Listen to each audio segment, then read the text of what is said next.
उसके पास एक घर है, उसके पास एक घर था, उसके पास एक घर होगा, वह जा चुका है, वह जा चुका था, वह जा चुका होगा, मुझे बाहर जाना पड़ रहा है, मुझे बाहर जाना पड़ रहा था। तो गाइस देखिए, इन सारे सेंटेंसेस में कभी हम प्रेजेंट की बात, कभी हम पास्ट की बात, कभी हम फ्यूचर की बात कर रहे हैं ना। इन सब सेंटेंसेस को इंग्लिश में ट्रांसलेट करने के लिए हम किस वर्ड का यूज करते हैं वो भी देखते हैं। जैसे हम लोगों ने कहा ना, मेरे पास एक घर है, तो पास है का बात कर रहे हैं ना, मेरे पास एक घर है यानी कि मेरे पास प्रेजेंट की बात कर रहे हैं, तो उसमें हम किस वर्ड का यूज करेंगे? Has, have, got. जैसे हम बोलते हैं ना, मेरे पास एक घर है, हम बोलते हैं I have a house, I have a house यानी कि मेरे पास घर है। लेकिन यहाँ देखिए हम गॉट का भी यूज कर रहे हैं ना, तो हम इस तरह से भी बोल सकते हैं I have got a house. I have a house मतलब भी मेरे पास घर है, I have got a house मतलब भी मेरे पास घर है। दोनों का मतलब सेम होगा, बस इंग्लिश दो तरह से होगा और हिंदी उसका सेम होगा। नेक्स्ट, जब हम पास्ट की बात करते हैं, जैसे पास्ट था, मेरे पास घर था यानी कि पास्ट की बात कर रहे हैं, तो उसमें क्या यूज करेंगे? Had got. हम नॉर्मली यूज करते हैं आई हैड अ हाउस, लेकिन जब गॉट का यूज करेंगे तो हम बोलेंगे I had got a house. ठीक है, दोनों का मतलब सेम होगा। आई हैड अ हाउस भी बोल सकते हैं, I had got a house भी बोल सकते हैं, दोनों का मतलब मेरे पास घर था।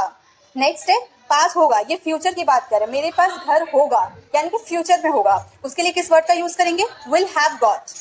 आई will have got a house मतलब मेरे पास घर होगा। हम नॉर्मली तो ऐसे बोलते हैं आई विल हैव अ हाउस मतलब मेरे पास घर होगा, लेकिन जब उसमें गॉट का यूज करेंगे तो हम बोलेंगे I will have got a house, उसका मतलब भी मेरे पास घर होगा। दोनों का मतलब सेम होगा।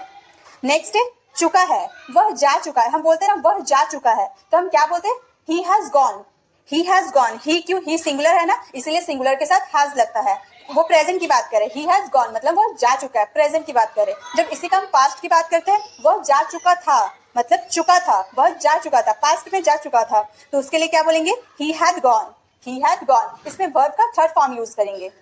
नेक्स्ट है चुका होगा, फ्यूचर की, वह जा चुका होगा। फ्यूचर की बात करेंगे तो हम यूज करेंगे ही will have gone, he will have gone. Clear? जब हम फ्यूचर की बात करेंगे तो विल हैव का यूज करेंगे। नेक्स्ट है पढ़ रहा है, मुझे वहां जाना पड़ रहा है, उसमें इज एम आर का यूज करेंगे प्लस हैविंग टू का यूज करेंगे। इज एम आर का यूज करेंगे, उसके साथ हैविंग टू का यूज करेंगे। आज जब वही चीज अगर हम पास्ट की बात करेंगे, पढ़ रहा था, मजबूरी में मुझे वहां जाना पड़ रहा था, मजबूरी की बात करें, जब आपको मजबूरी में कोई काम करना पड़ता है, जैसे मुझे वहां जाना पड़ रहा था, मुझे उसकी मदद करनी पड़ रही थी, तो मजबूरी की बात करेंगे पास्ट में, तब हम was were plus having to का यूज करेंगे। चलिए इसे और अच्छे से समझने के लिए इसके कुछ एग्जाम्पल्स को भी हम देखते हैं। सबसे पहले है हैज हैव गॉट, मीन्स पास है। हम लोगों ने देखा ना, पास है के लिए हम लोग क्या यूज किए? Has have got. जैसे एग्जाम्पल है मेरे पास एक किताब है, यानी कि मेरे पास अभी प्रेजेंट में वो किताब है, तो उसके लिए क्या यूज करेंगे? I have a book, I have a book. जब हमें गॉट लगाना होगा, मेरे पास एक किताब है, तो गॉट लगाते हुए हम कैसे बनाएंगे? I have got a book, I have got a book. हम गॉट लगाए या ना लगाए, दोनों का मतलब सेम होगा। मेरे पास किताब है, मेरे पास किताब है, दोनों का मतलब एक ही होगा। इंग्लिश हम कुछ भी बना सकते हैं, आई हैव अ बुक भी बोल सकते हैं, I have got a book भी बोल सकते हैं। नेक्स्ट, उसके पास एक मोबाइल है, उसके उसके यानी कि ये सिंगुलर हो गया, ही सिंगुलर हो गया ना, ही सी इट, ये सिंगुलर होता है जिसमें एस और एस लगाते हैं। तो यहाँ पर जब सिंगुलर होगा तो हम लोग यहाँ हैज लगाएंगे, तो बोलेंगे he has a mobile, he has a mobile, उसके पास एक मोबाइल है। और जब इसमें गॉट का यूज करेंगे तो हम किस तरह बोलेंगे? He has got a mobile, he has got a mobile, दोनों का मतलब सेम होगा, उसके पास एक मोबाइल है। हम लोग के पास एक लैपटॉप है, वी हैव अ लैपटॉप। ये देखिए सिंगुलर नहीं है, वी सिंगुलर नहीं है, इसीलिए इसमें हम हैज का यूज नहीं किया, हैव का यूज किए हैं। We have a laptop. और जब इसमें गॉट लगाएंगे तो हम बोलेंगे we have got a laptop, we have got a laptop. अब नेक्स्ट देखते हैं, प्रेजेंट की तो बात हो गई, अब पास्ट की बात करते हैं।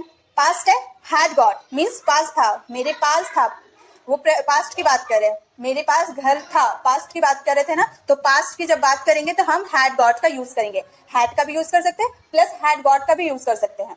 जैसे एग्जाम्पल, मेरे पास एक किताब था मतलब पास्ट में था, मेरे पास एक किताब था। I had a book, I had a book. अगर हम इसमें गॉट का यूज करेंगे तो किस तरह बोलेंगे? I had got a book, मेरे पास किताब था, दोनों का मतलब सेम है कि मेरे पास किताब था। हम आई हैड अ बुक भी बोल सकते हैं, I had got a book भी बोल सकते हैं, दोनों भी बोल सकते हैं हम। जैसे उसके पास एक मोबाइल था, तो he had a mobile, he had a mobile. और जब इसमें गॉट का यूज करेंगे तो किस तरह बोलेंगे? He had got a mobile, he had got a mobile, उसके पास एक मोबाइल था। हम लोग के पास लैपटॉप था, we had a laptop, we had a laptop. और जब इसमें गॉट का यूज करेंगे तो बोलेंगे we had got a laptop, we had got a laptop. Next, past की बात हो गई, अब फ्यूचर की बात करते हैं। फ्यूचर में जैसे मेरे पास घर होगा, मेरे पास एक कार होगी, मतलब फ्यूचर में होगी, तो फ्यूचर में किसी फ्यूचर में पास होने के लिए हम क्या यूज करेंगे? विल हैव गॉट का, विल हैव का भी यूज कर सकते हैं प्लस विल हैव गॉट का भी यूज कर सकते हैं। एग्जाम्पल, मेरे पास एक कार होगा, आई will have a car, I will have a car. जब इसमें गॉट का यूज कर देंगे तो किस तरह बोलेंगे, I will have got a car, I will have got a car. उसके पास घर होगा, he will have a home, he will have a home. जब इसमें गॉट का यूज करेंगे तो बोलेंगे he will have got a home, he will have got a home. Next, हम लोग के पास लैपटॉप होगा, we will have laptop, we will have laptop. अब गॉट का यूज करने पर सेंटेंस हो जाएगा we will have got laptop, we will have got laptop. जब प्रेजेंट, पास्ट और फ्यूचर में कुछ अपने पास होने की बात करते हैं ना, जब मेरे पास कार है, मेरे पास कार था, मेरे पास कार होगा, जब पास होने की बात करते हैं ना, प्रेजेंट में बात करें या पास्ट में बात करें या फ्यूचर में, तो उसे किस तरह से हम बनाएंगे वो आपने देख लिया। अब देखते हैं आगे क्या है। अब है हैज हैव, चुका है। हम लोग अपनी डेली लाइफ में बहुत यूज करते हैं चुका है। जैसे मैं अपना काम कर चुकी हूँ, वह जा चुका है, वह आ चुका है, वह लिख चुका है, वह पढ़ चुका है, वह खा चुका है। चुका है वर्ड अपनी डेली लाइफ में हम बहुत यूज करते हैं, तो वो वर्ड को हम इंग्लिश में कैसे बनाएंगे वो हम देखते हैं। मैं अपना काम कर चुकी हूँ, I have done my work. इसके लिए हम सबसे पहले आई यानी कि सब्जेक्ट का यूज करेंगे, देन हैव का यूज करेंगे, प्लस V3 का यूज करेंगे। ठीक है, इसमें वर्ब का थर्ड फॉर्म का यूज करेंगे। देखिए, डू का थर्ड फॉर्म डन होता है ना, तो हम लोगों ने यहाँ वर्ब का थर्ड फॉर्म यूज किया है। वह जा चुका है, मतलब वह जा चुका है। ही हैज गॉन, यहाँ भी हम लोग गो का थर्ड फॉर्म गॉन का यूज किए हैं, और ही सिंगुलर होता है इसलिए इसमें हैज का यूज हुआ है। ही हैज गॉन, वह आ चुकी है। She has arrived, she has arrived. Has, इसमें सी भी सिंगुलर है ना, इसलिए हैज का यूज किया है, और अराइव का थर्ड फॉर्म अराइव्ड यूज किए हैं। She has arrived. मैं लिख चुका हूं, I have written, I have written. Class शुरू हो चुकी है, class has started, class has started. मेरी तुमसे बात हो चुकी है, I have talked to you, I have talked to you.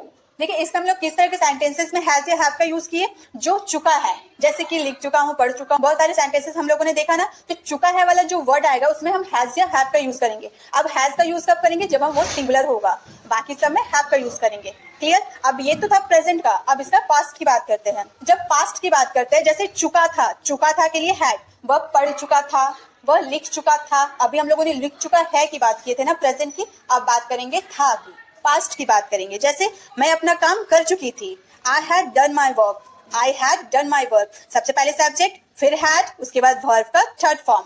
Clear. उसमें हम लोगों ने क्या किया था, उसमें मैं अपना काम कर चुकी हूँ, I have done my work बोले थे ना, सबसे पहले सब्जेक्ट, फिर हैव, उसके बाद वर्ब का थर्ड फॉर्म।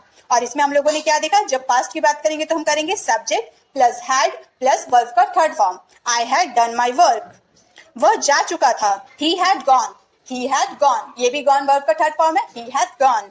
वह आ चुकी थी, she had arrived, she had arrived. मैं लिख चुका था, I had written, I had written.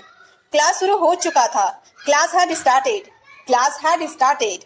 मेरी तुमसे बात हो चुकी थी, I had talked to you, I had talked to you. Clear. Past की बात हो गई। अब है पढ़ रहा है। जैसे आपको कोई काम मजबूरी में करना पड़ रहा है ना, मुझे उसकी मदद करनी पड़ रही है, मुझे वहां जाना पड़ रहा है, मुझे अभ्यास करनी पड़ रही है। तो जब पढ़ रहा है वाला शब्द बोलेंगे ना, जो मजबूरी में आपको वो काम करना पड़ रहा है, तो उसमें हम is am are plus having to का यूज करेंगे। ठीक है, जब आपको कोई मजबूरी में जो काम करना पड़ता है ना, उसके लिए is am are plus having to का यूज करेंगे।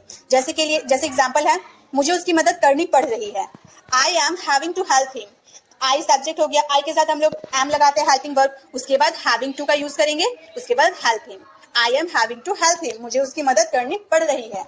नेक्स्ट, मुझे वहां जाना पड़ रहा है, I am having to go there, I am having to go there. हमें अभ्यास करनी पड़ रही है, we are having to practise, we are having to practise. और जब यही काम हम पास्ट की बात करते हैं ना, पढ़ रहा था, मुझे उसकी मदद करनी पड़ रही थी, मुझे वहां जाना पड़ रहा था, हमें अभ्यास करनी पड़ रही थी। तो यही जब सेंटेंस को हम पास्ट की बात करते हैं ना, तो वहां पे हम was were plus having to का यूज करते हैं। प्रेजेंट में हम लोग इज एम आर का यूज करेंगे और पास्ट में हम लोग वाज वेयर का यूज करेंगे। क्लियर। जैसे कि मुझे उसकी मदद करनी पड़ रही थी, I was having to help him, I was having to help him. यहाँ हम लोगों ने एम का यूज किया आई के साथ, यहाँ वॉज का, क्योंकि ये पास्ट है। I was having to help him. मुझे वहां जाना पड़ रहा था, I was having to go there, I was having to go there. हमें अभ्यास करनी पड़ रही थी, we were having to practise, we were having to practise. हमें अभ्यास करनी पड़ रही थी। Clear guys. तो हम लोगों ने इन सारे सेंटेंसेस को कैसे इंग्लिश में ट्रांस किया, आई होप आपको समझ में आया होगा। अब आ रही है होमवर्क की। आज का आपका होमवर्क है, मुझे पढ़ाना पड़ रहा था। आई होप आपने पूरा वीडियो देखा, आपको कोई सेंटेंसेस को समझ में आ रहा होगा इसमें क्या यूज करना है। तो गाइस आप झट से इसका आंसर कमेंट बॉक्स में कीजिए।